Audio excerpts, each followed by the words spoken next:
Hello, Hobbiters, and welcome back to another episode of Gollum Reads. Today we're reading Albert's Tree.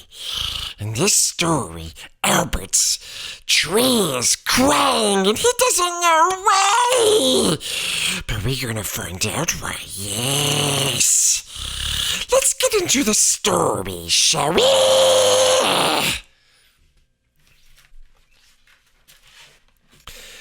Spring arrived and Albert woke from his long sleep. Hooray! He shouted as the snow was quietly turning to water and trickling down from the mountains. Albert raced to his favorite place, his tree. "Hello, tree," shouted Albert. "I've missed you." His tree was perfect. Not too hard, or too soft, or too slippery, or too prickly. It was his own special place, quiet and peaceful, his precious. But what was that noise? Albert's tree was crying.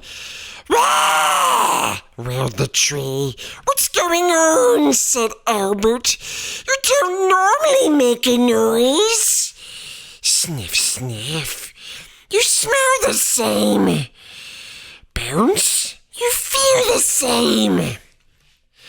"And you taste just the same, even upside down." "What are you doing, Albert?" said Rabbit. "Boingy, boingy, boingy, boingy." "Rabbit," said Albert, "my tree is crying. How can I cheer it up?" "Rah, rah, rah," wailed the tree. "When I'm sad, I dig lots of holes to play in," said Rabbit. "Maybe that will stop your tree from crying." So Albert and Rabbit dug lots of holes. "I didn't know trees cried." "We've dug you some holes to play in, tree," said Albert, but the tree just kept crying. "Rah, rah, rah!" it wailed. Along came Caribou. "What are you doing, Albert?" he said. "What's that noise?" "My tree is crying. I'm trying to cheer it up," said Albert. "Well, when I'm sad, I eat grass," said Caribou. So Albert and Caribou gathered lots of grasses. Yes, they did, precious. "We've brought you some grass, tree," said Albert. "Please cheer up." But the tree just kept wailing. "Rah, rah, rah!" "Why is your tree crying, Albert?" said Squirrel. "I don't know," said Albert with a sigh. The tree cried harder than ever. "Please don't cry," said Albert. "Rah, rah, rah!" wailed the tree. "Too loud, my ears hurt. I'm off." "This noise is too much," said the others. "Rah, rah, rah! Please stop it, tree!" roared Albert. "Stop crying!" But at that, the tree just wailed even louder. "Rah, rah, rah!" Then Albert had one last idea. "Rah!" He took a deep breath and climbed quietly up to his favorite branch. He wrapped his thick, furry paws around the trunk and gave the tree a huge, kind bear hug. He whispered in the tiniest voice, Why are you crying, tree? To Albert's surprise, his tree whispered back, because I'm scared of the big hairy monster. What big hairy monster? Whispered Albert. Outside over there, said his tree. Don't worry, I'll get rid of it, said Albert.